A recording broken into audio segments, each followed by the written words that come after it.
It has webbed feet like a frog, a bill like a duck, and venom like a snake. And oddest of all, it lays eggs like a bird. So much of its life is spent underwater or underground that the life of the platypus is still largely unknown. An irresistible challenge to filmmaker David Pera. I've always been fascinated by the mysteries of how platypus have their young. And over the next 3 years, we're going to take you on a journey to discover what happens deep inside their nesting burrows. It's a truly amazing story. Maybe she's active.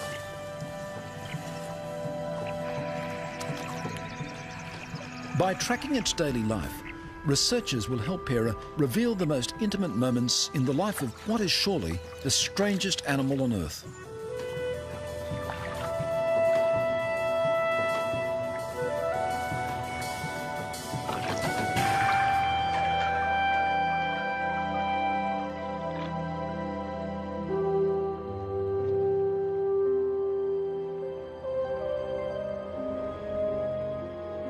The high plateau of Tasmania, the southernmost link in a mountain chain that stretches the whole length of Australia's eastern coast.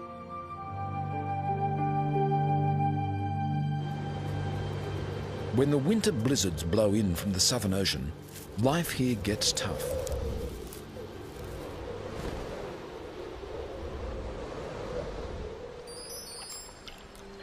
Yet, even here, the platypus thrives.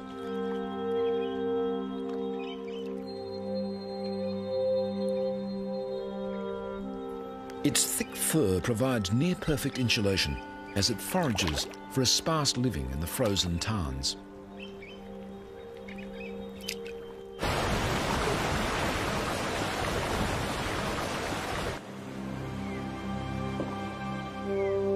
The spring thaw turns mountain streams into torrents.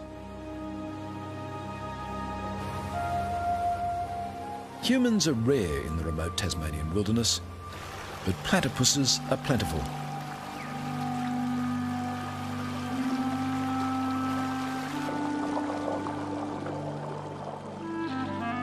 There's prey to catch with their probing bills under every rock. Shrimps and worms, and the larvae of aquatic insects.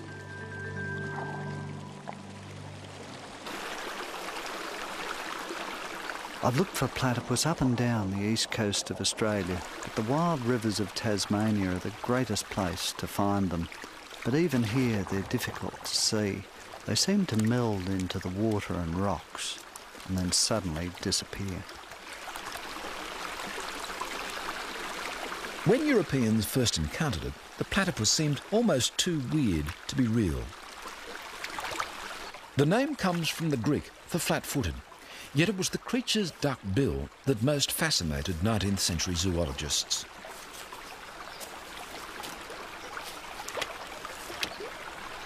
"200 years on, we're just beginning to understand what a remarkable instrument it is. In fact, there's a lot about this secretive animal that we're only finding out now.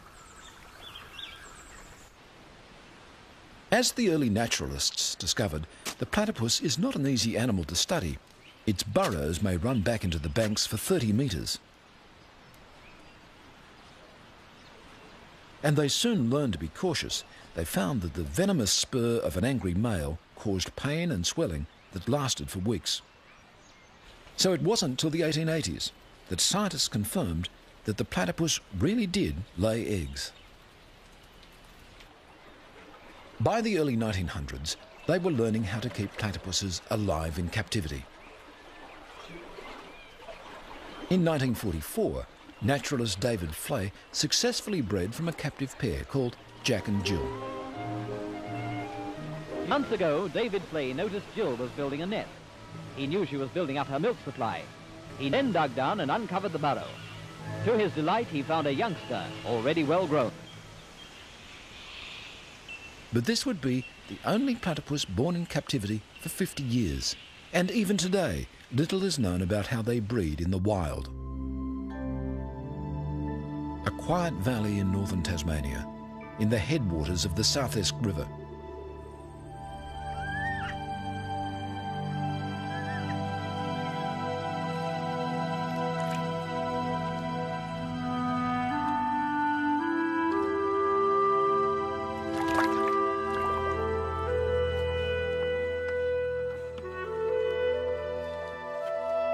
An unassuming farm dam proves an ideal site for biologist Nina Koch. She needs to trap a female platypus, the first step in an ambitious project. It's really unbelievable that these farm dams can be such a good place for platypus to live in. They seem to be enormously productive, ideal habitat for females to breed in.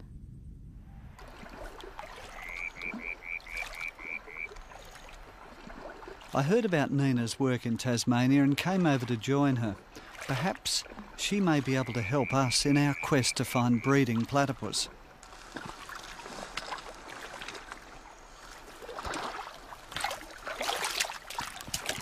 Nina has been fascinated by the platypus ever since she saw one on TV as a child.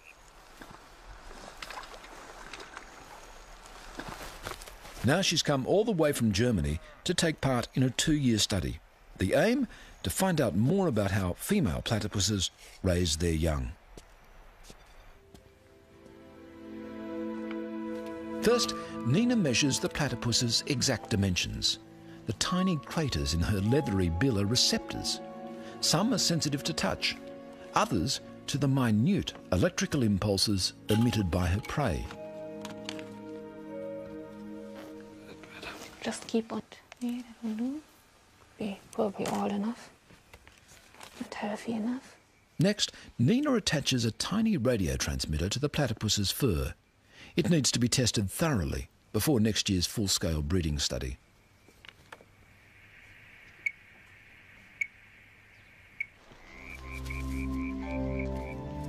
Nina decides to call the female Shy, after a platypus character in a children's book.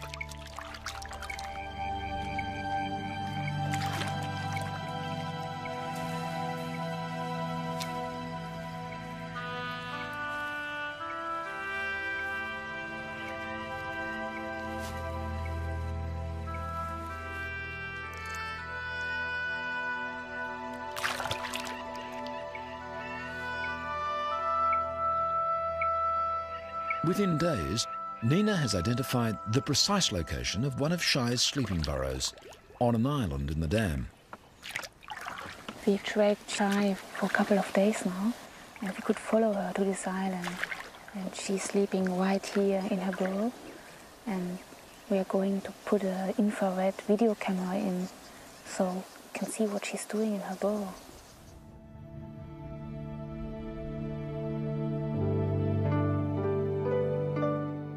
Just before dawn, Shy returns to sleep.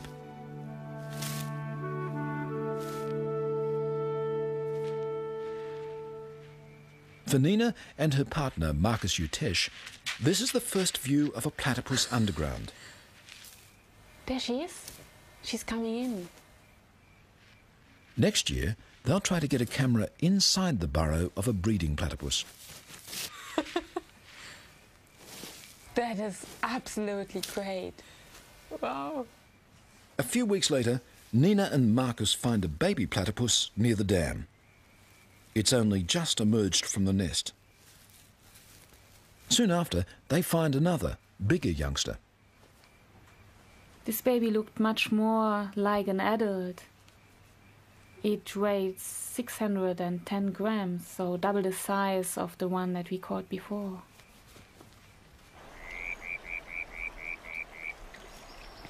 We released this baby in one of the farm dams, and then it started immediately to feed along the border of the lake. We tried the next day to see it again. I sat on the pontoon and paddled towards the little platypus. He just stopped feeding and suddenly even came closer to me. He was by far more curious than afraid.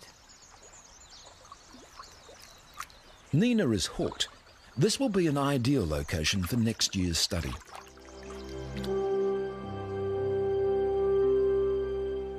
The only other animals on Earth that are even distantly related to the platypus are the echidnas.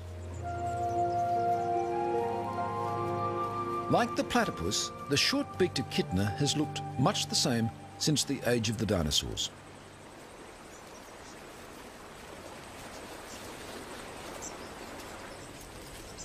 It too has evolved a highly specialised mouth, not a bill, but a beak, which can be used as a crowbar if need be, and a long sticky tongue to pull ants and termites from deep within their nests. Despite their different lifestyles, the echidna and the platypus share one crucial characteristic. They're the only surviving members of an ancient group of egg-laying mammals, the monotremes.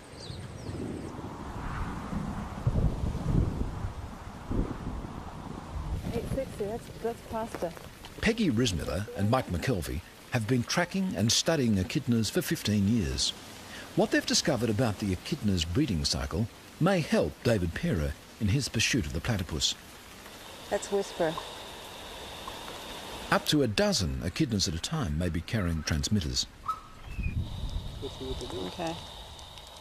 It's always worth seeing what Hari's doing.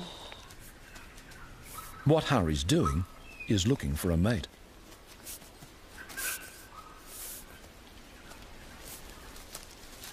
Mostly, echidnas lead solitary lives, but when a female comes on heat, males will gather from far and wide.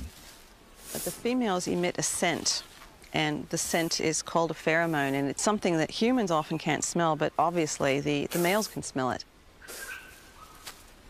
The pheromone, of course, would be able to go cross-country on wind and attract the males.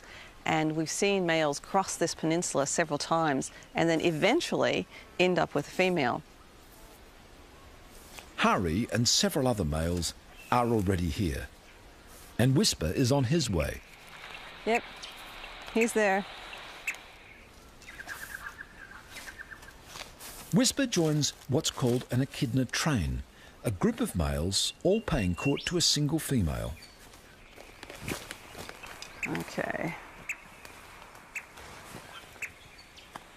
She had an old burrow over here. A train can stay in place for up to a week, with the males constantly jockeying for position. They must be patient, but ready for instant action. Mating will take place just once, when the female decides that the time and the partner are right.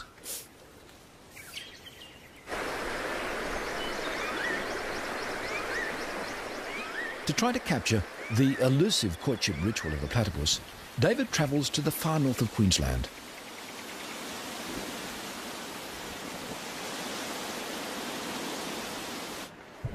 Here, in the tropical rainforest, the mating season has already begun.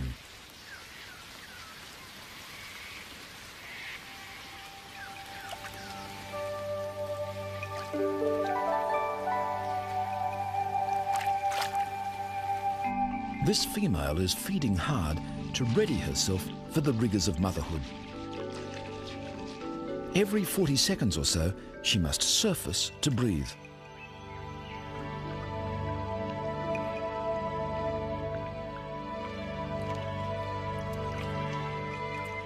This is when she's most vulnerable. Eyes and ears are open wide, alert for danger.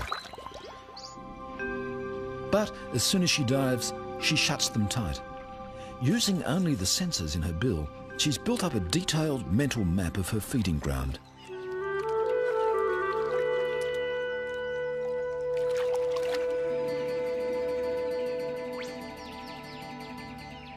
And she knows its inhabitants too, especially the resident cormorant.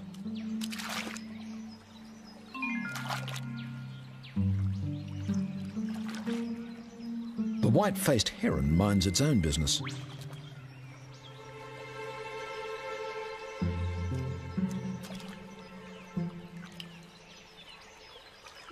The cormorant minds the platypuses.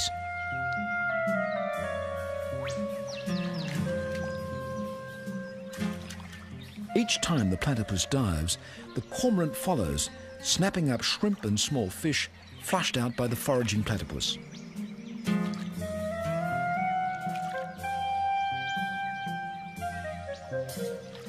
And if the platypus rests too long between dives, the cormorant lets her know it.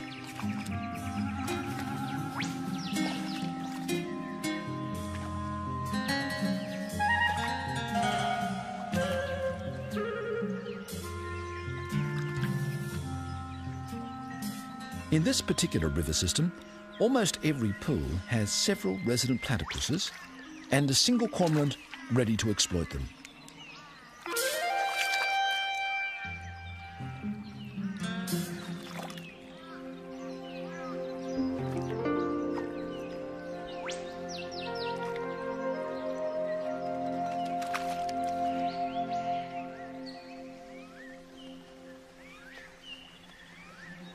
The other inhabitants of the pool give the platypus no trouble at all.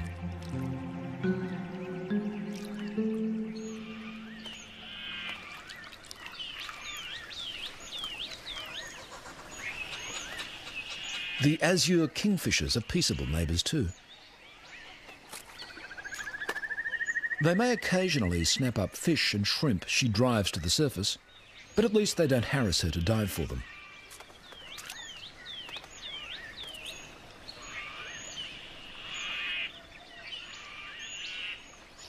Most platypuses have a broader home range than a single pool. This muddy tributary to the main stream is a favourite feeding ground.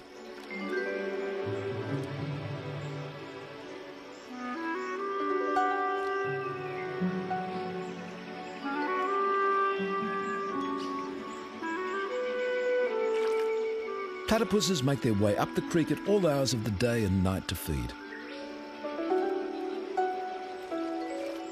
They can sense the vibrations of their prey through the receptors in their bills.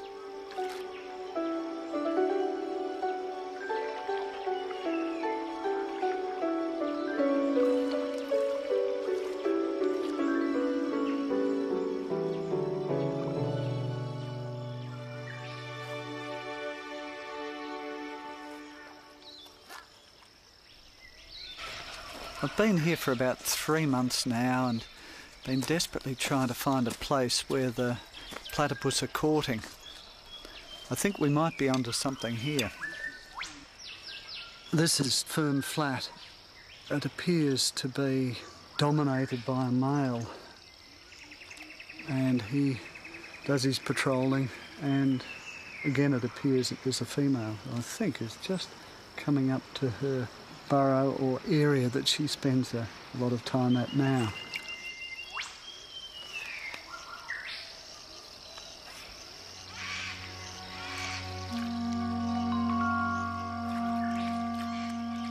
As the light begins to fade, the platypuses start to make their way further up the narrow creek.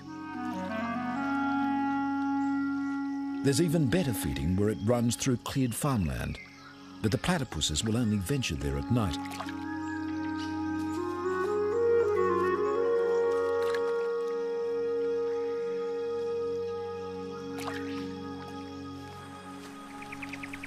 This is an ideal creek to film platypus with an infrared camera.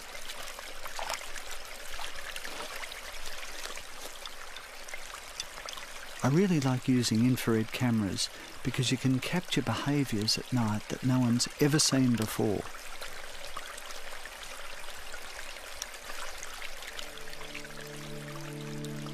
We put up a red light. The platypus can see the red light, but they don't seem to be disturbed by it. Sitting there beside the bank of the river with the water running through my boots and the legs of the tripod in the water, as the animals slowly worked their way up towards me, they would stop and glance up and then keep on coming. They were totally unafraid.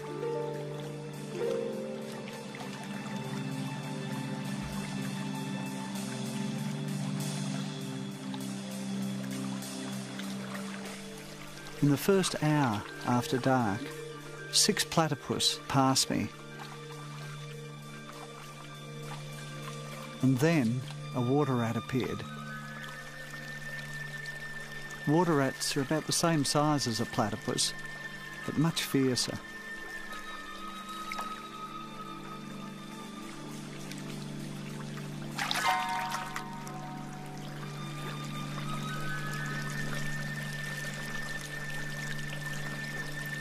A few nights later, David Perra sets up his infrared equipment on a bridge overlooking the main river. Just below the bridge, a big male platypus has established his home range.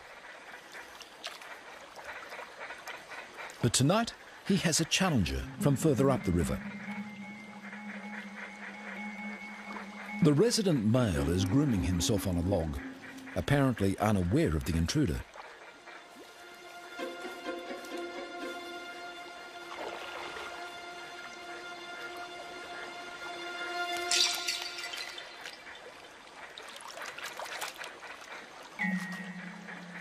Despite being caught by surprise, the resident male has won the encounter easily. He hasn't had to use his most damaging weapon. The poisonous spur on his hind leg is fed by a venom gland that in the breeding season reaches its maximum size.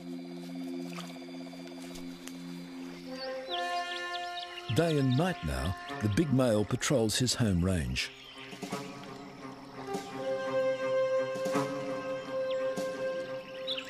He's spotted another male lurking behind a stump. Without hesitation, he steams into battle.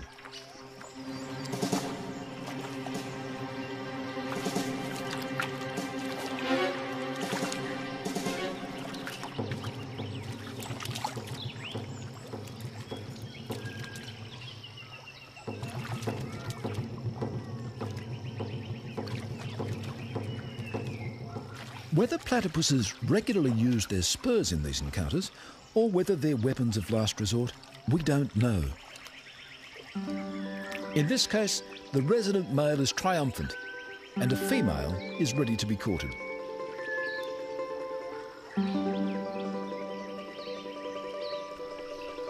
The male grasps the female's tail, and the courtship dance begins.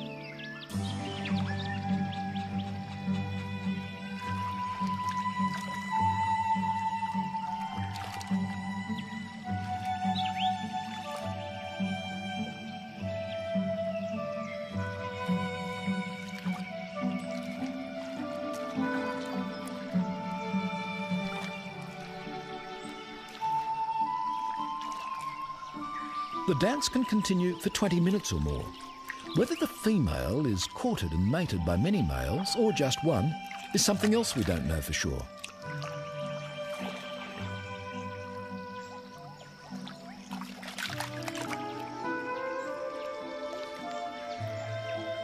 Finally, it looks as though the male mounts the female and mating takes place.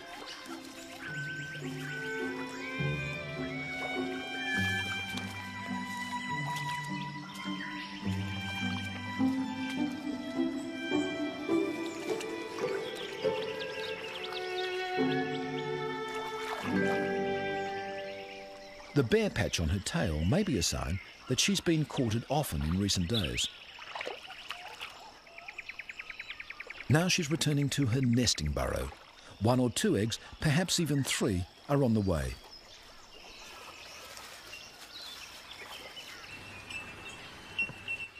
Healesville Sanctuary in southern Australia. Much of what we know about platypus mating and breeding has been learned by Les Fisk and his colleagues from the captive animals at Healesville Sanctuary. For 10 years, a male and female platypus have lived in this elaborate artificial world. Through a maze of tunnels, pipes and tanks, video cameras record their every move.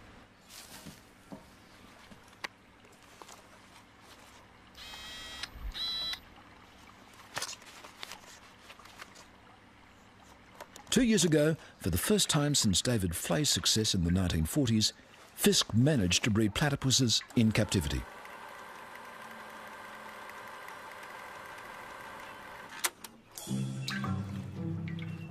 For most of the year, Karina, the female, will have nothing to do with N, the male. But spring is in the air at Healesville Sanctuary.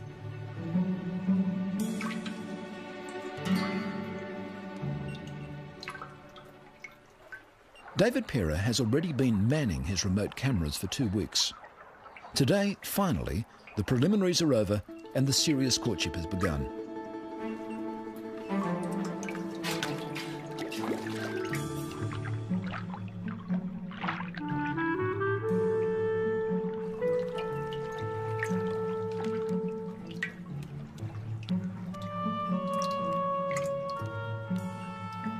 the moment that she's ready to mate can be fleeting. N is determined that he's the one who'll be around when that moment comes.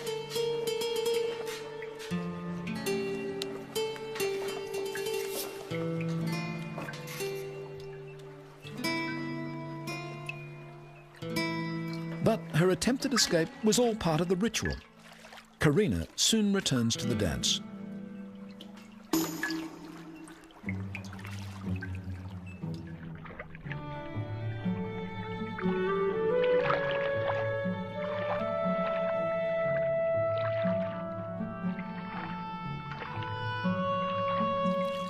Two years ago, this couple successfully produced twins. Judging by the way the courtship is consummated, the signs are good for this season too.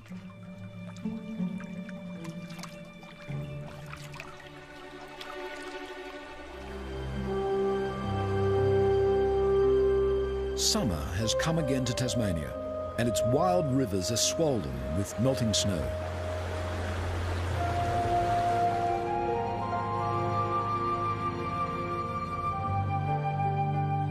In a quiet backwater, as temperatures rise and the days lengthen, a female platypus is collecting material for her nest.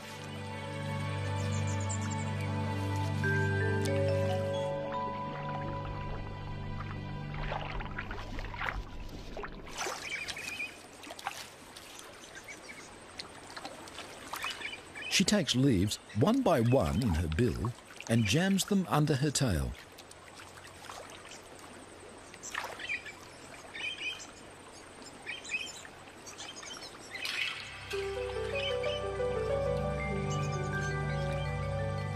To safeguard it from flooding, she's dug the entrance to her burrow several metres up the steep bank.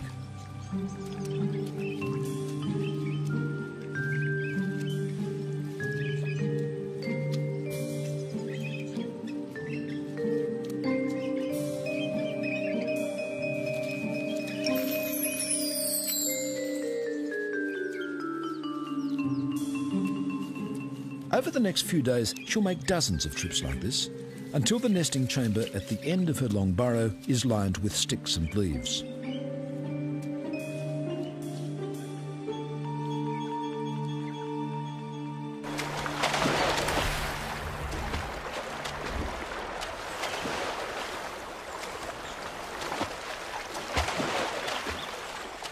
Back on the South Esk River, Nina Kosh and Marcus Utesh are joined once again by David Pera for the start of a new season's work.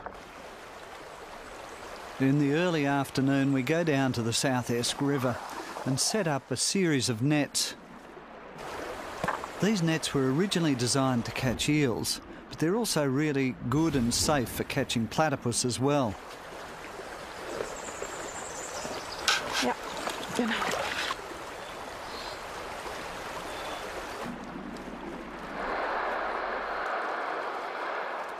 They position the nets across the water flow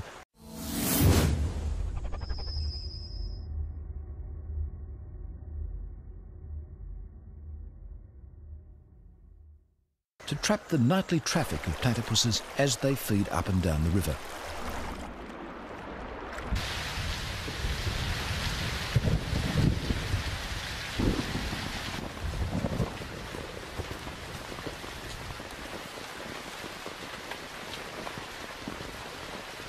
In the late afternoon, the platypus come out of their burrows and start feeding.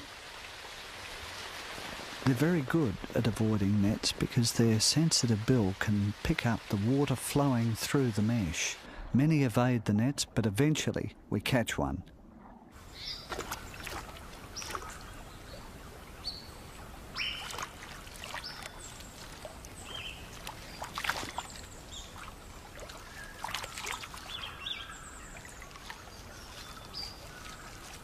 Judging by the dates that last year's youngsters emerged from their nesting burrow, Nina and Marcus have worked out that the females will be laying their eggs very soon. Now is the time to fix radio transmitters to them.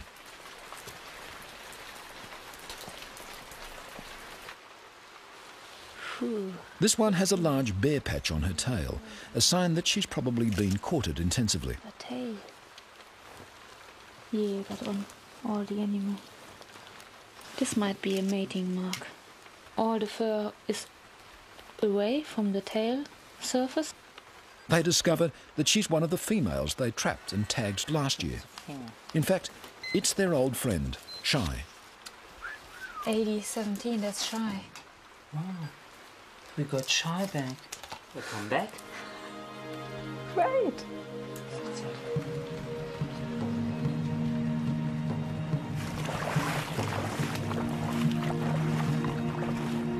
After several weeks' exhausting work setting nets up and down the river, Nina and Marcus managed to catch 7 females.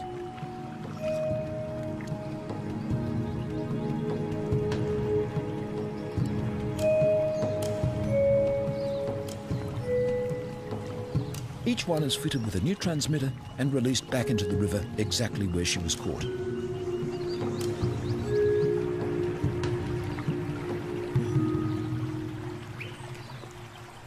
For Nina and Marcus, it's the start of another period of intense work, tracking all 7 females for hours at a time.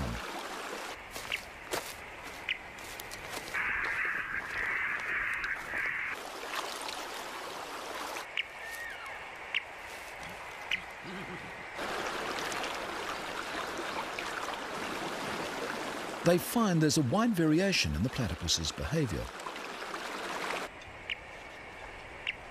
Some feed mostly in daylight.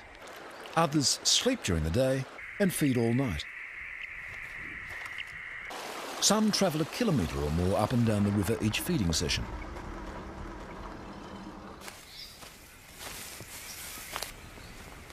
Others, including Shy, feed in one pool most of the time. Where's the strongest signal coming from? Downstream or? Nope. She must be sitting in there. Wow. Shy sleeps in the same burrow each day. Nina and Marcus want to pinpoint its exact location because there's a good chance it's where she's built a nest and is nursing her young.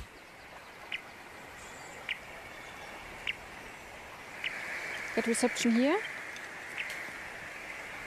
And it's getting weaker. Which gain do you have? 10. Gain 10, maximum gain. Gain 10 and only have like 1. I would say it's about here. It must be around here. Not this point here. Gets weaker here. Yep. But it's exciting. Got another burrow. Yep. And we should And mark this one the looks a bit. entrance. This one looks a bit different than the others. Yeah. We should mark the entrance.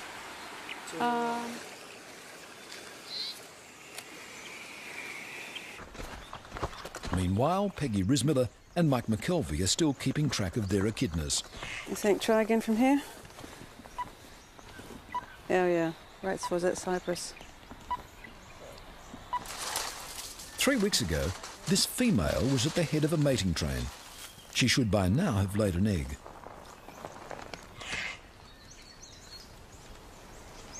Okay, I'm just going to feel first. A very tight little pouch. Up quite a bit there because my fingers. Would you just be very careful because there's an egg. Oh my Jesus.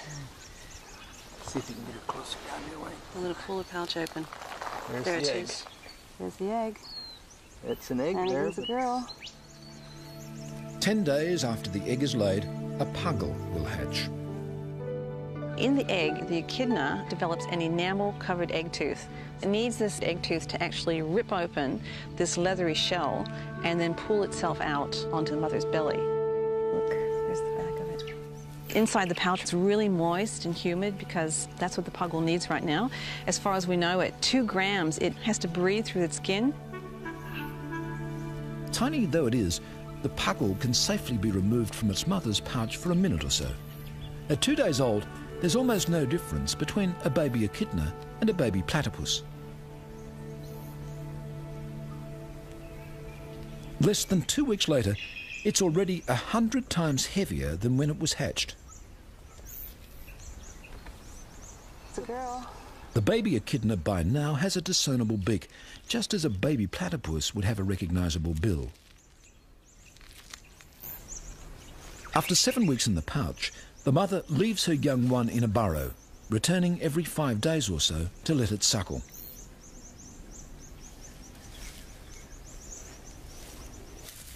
Instead of nipples, the mother has specially adapted paws, clustered in patches on her tummy. As the baby suckles, the mother expresses the milk through her skin.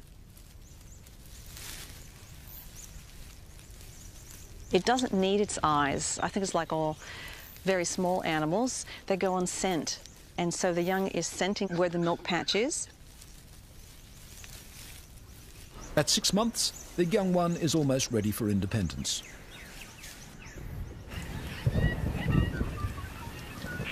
Back at the South Esk River, Marcus and Nina have decided that the time has come to try to take a look inside Shy's nesting burrow. Kann das noch ein Wader sein von dir?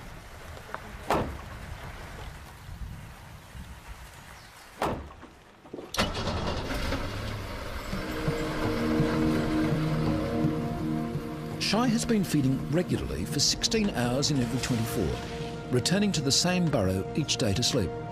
They're sure she's nursing young.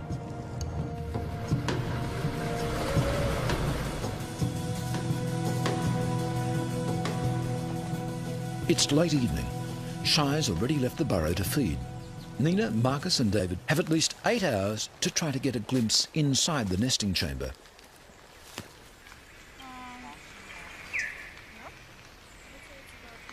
First, Marcus drills a hole carefully into the burrow roof. Frequent measurements over the past 2 weeks have told him exactly where and how deep to drill.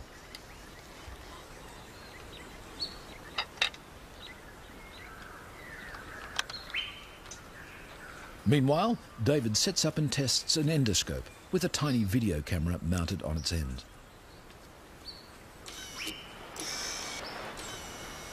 So down is like that. Yep. So straighten it up. It was really exciting going down into the nest chamber for the first time. Those are roots coming down into the top. And then we saw the entrance to the chamber itself. And the nest was a really complex structure.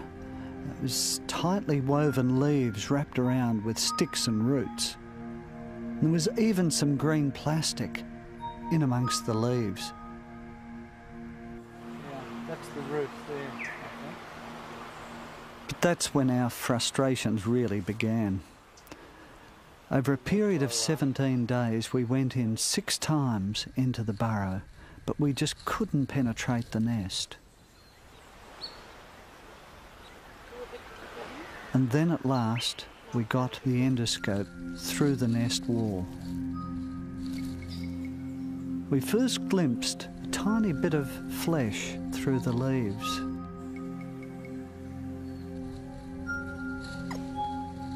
And then another period of frustration, half an hour trying to get a glimpse of the bill.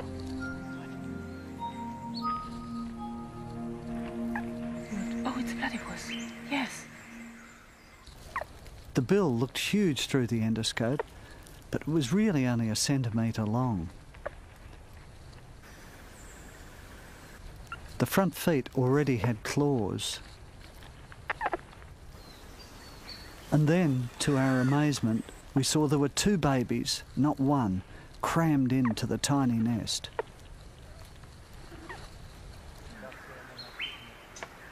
Thank you. 3 weeks later, we went into the burrow again, and we found them immediately. It's incredible. They'd grown enormously. Now they were covered in a thin layer of fur. There were even visitors inside the burrow. What is it? It's a tick. I think it was a tick. The ticks are only found on platypus, and already they're feeding on the blood of the young ones. Their bills are now large and very dark. We think the young are now about 6 or 7 weeks old.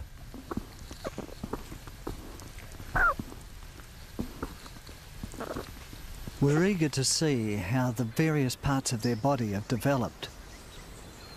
Their front feet have webbing between the toes, and on their back foot is the beginnings of a spur.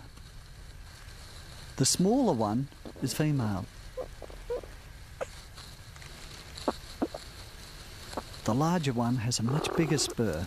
It's obviously a male. We called him Bigfoot.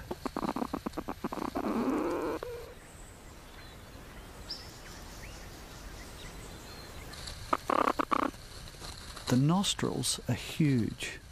We think they're probably used to find the milk patches of the mother.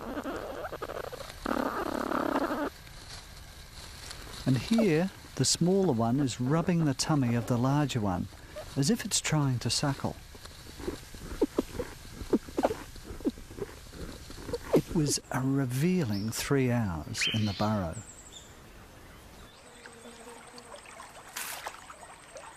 Nina is spending hours each day by the riverbank recording Shy's feeding patterns.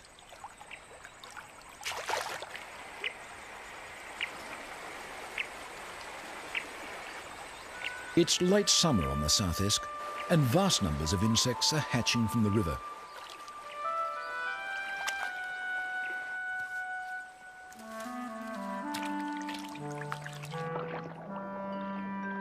It's an ideal time for Shy to be feeding her young. She's just feeding enormously. She spends 16 hours out in the river, and she just goes along the river, and wherever she is, just feeds. Unbelievable hungry little female.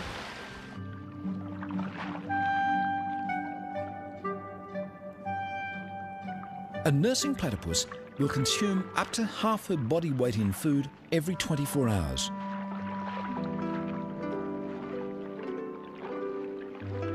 Most of it consists of tiny morsels, which she must somehow find and separate from the leaves, mud or gravel on the riverbed.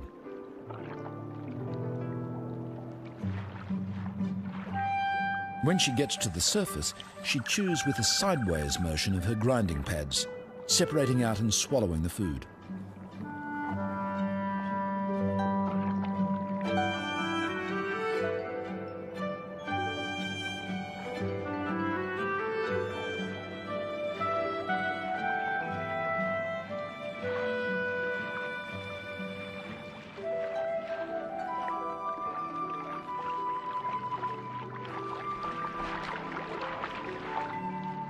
In a single feeding session, she may dive up to 1,000 times.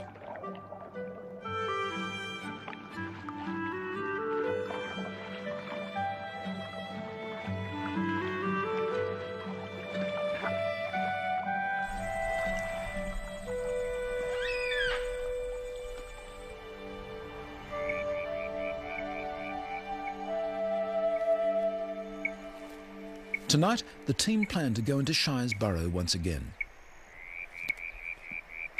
So, while Nina tracks Shy to make sure she's out feeding, the team drills a new hole into her nesting chamber.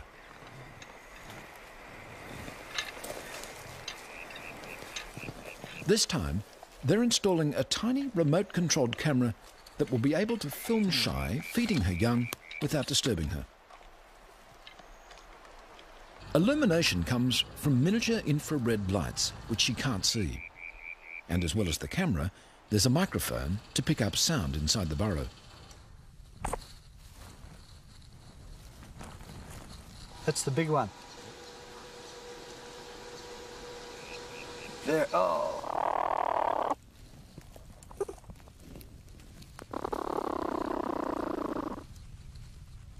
The babies are now about 13 weeks old. Their eyes are open, their bills are fully formed, and their coats have grown thick.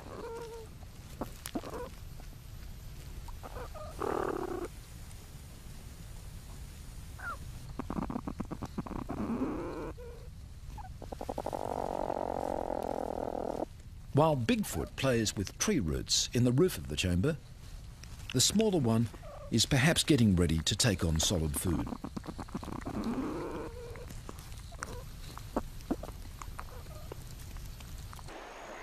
Nina warns that Shy is on her way back to the burrow.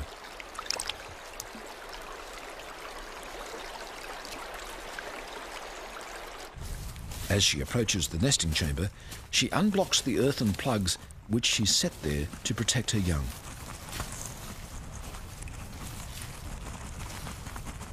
Then she's through into the chamber. Here we go.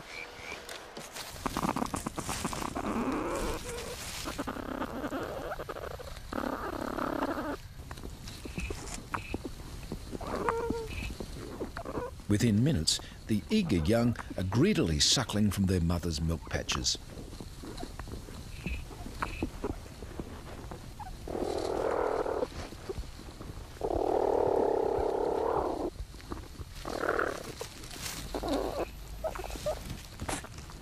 But the team is about to see behaviour that no one has ever seen before. That is amazing.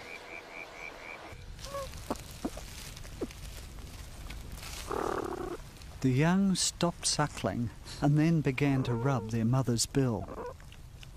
Are they taking food from her? Perhaps getting a taste of those little animals that they themselves will be eating in the next few weeks? Or are they drinking her saliva? Maybe getting some of the bacteria that will strengthen their immune system.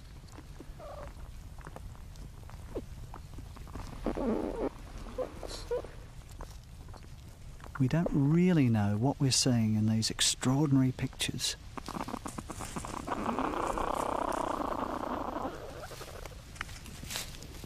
Soon, Shai has had enough. She busily rebuilds the nest around her young.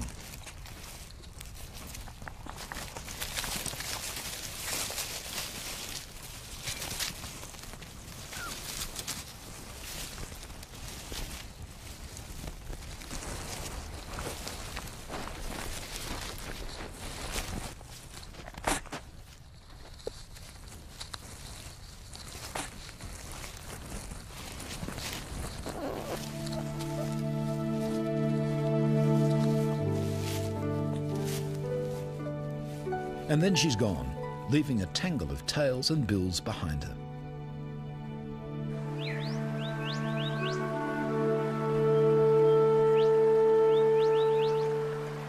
Ten days later, on watch as usual beside Shai's pool, Marcus and Nina spot one of the young platypuses in the water.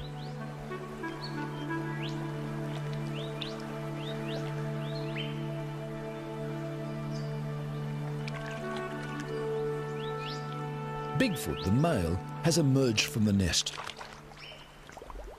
The team watches, enthralled, as the last chapter in the drama they've been following for months unfolds.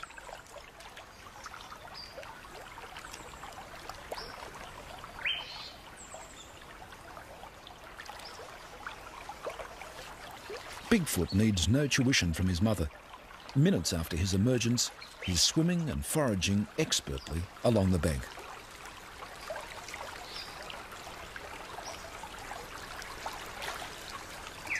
He asserts his independence swiftly. Within a few weeks, he's travelling well upstream from his mother's pool. Soon, he'll have to leave this rich feeding ground. He's trespassing on the home range of older, larger males.